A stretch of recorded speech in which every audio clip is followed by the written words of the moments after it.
Hi, my name is Katie. Welcome to my channel, Heart's Content Farmhouse. In today's video, I'm going to be showing you how to make a really simple, classic strawberry jam. We're going to do it in a little bit of a smaller batch, so we're going to get about 4 half pints, which is really all that we use in a year. Of course, you can feel free to double this and make a bigger batch, but it's a great canning recipe for beginners, a really classic recipe, and I just want to show you how to do it. So before we get started actually making the jam, what we want to do is prepare our water bath canner and get our jars ready to go. This sounds complicated, but really it's not. To prepare a water bath canner, all you have to do is fill it up with water and bring it to a boil. Now, depending on how quick your cooktop is, mine isn't super quick, so I just go ahead and get started before I even make the jam. But if you think yours will come to a boil faster, you can wait. You're also going to need to prepare your jars, your lids, and your rings. Your lids and your rings you want to put in simmering water because you do want those sterilized. And as a reminder, you can't reuse canning lids with a few exceptions. But if you're using just regular metal lids, you cannot reuse them, so they have to be brand new. And then for your jars, you don't need to sterilize them, but they do need to be very clean and they have to be hot. And the reason they have to be hot is because the jam will be hot when we pour it in. And if we pour hot jam into a cold jar, it's going to crack. So you can actually keep those warm in the oven. You can put them in hot water, or you can even have them come directly out of the dishwasher. It's totally up to you. So you want to go ahead and get that taken care of first, and then turn your attention to the jam. We're going to put 3 cups of strawberries into a large saucepan. You want something that's pretty wide so that the jam can evaporate. And like I said, these don't have to be chopped, just cut in half is perfectly fine. And we're going to add to that the lemon juice. And then we're going to turn that onto medium heat and start mashing them with a potato masher, a big fork, whatever you want is perfectly fine. But a potato masher really is easiest.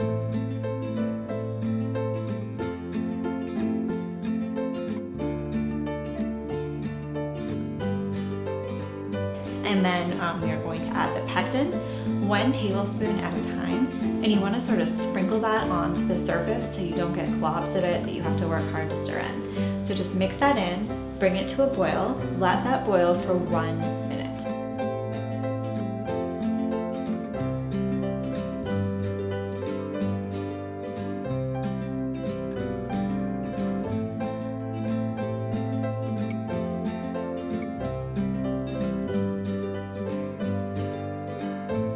So we're going to put all the sugar in after that, and it is 3 full cups of sugar. It sounds like a lot, I know.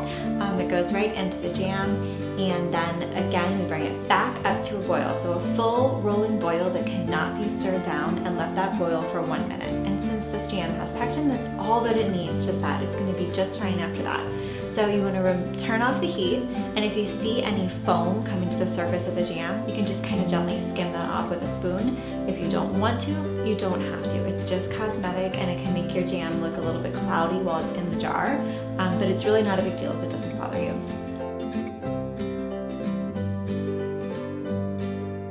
So then we have to get this jam into the jars and process it. So remember, your jars are hot, so handle them carefully. And I always like to work on the counter with a old tea towel spread out so that if I spill, it's not a big deal. And then use a funnel to help you get all this jam into the jars.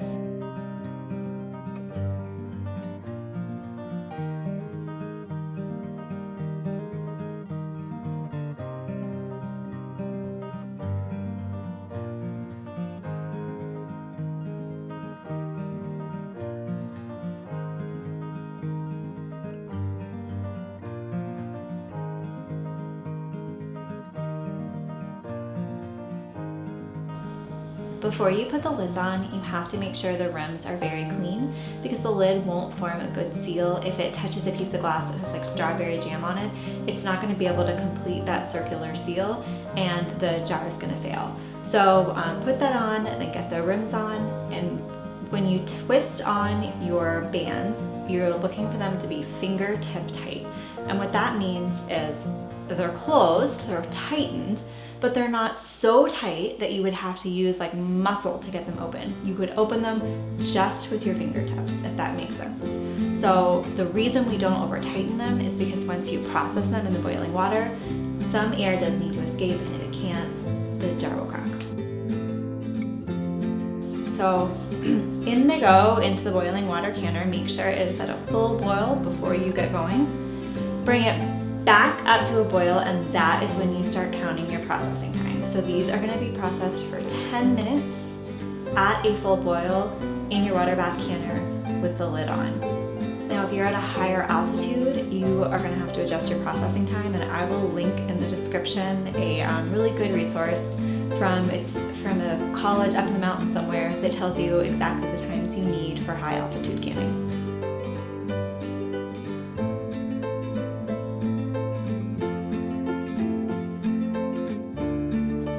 So once the processing time is done, you lift them out, really carefully put them on a tea towel to cool. And you'll hear, within an hour or so, you'll hear all the jars make a sound, and that means the jar has sealed and they are ready to be stored. You want to keep them undisturbed until they seal, but once that's happened, you can go ahead and store them. You want them in a dark place, room temperature or cooler, and they will stay good for up to 1 year. Now, I do have a printable version of this recipe, and I'm going to link that in the description box. You can head over to my blog and print it out there, or I will just list out the ingredients and everything fully in the description box too, whichever one's easier for you. So if you have any questions, please let me know. I will try to help you.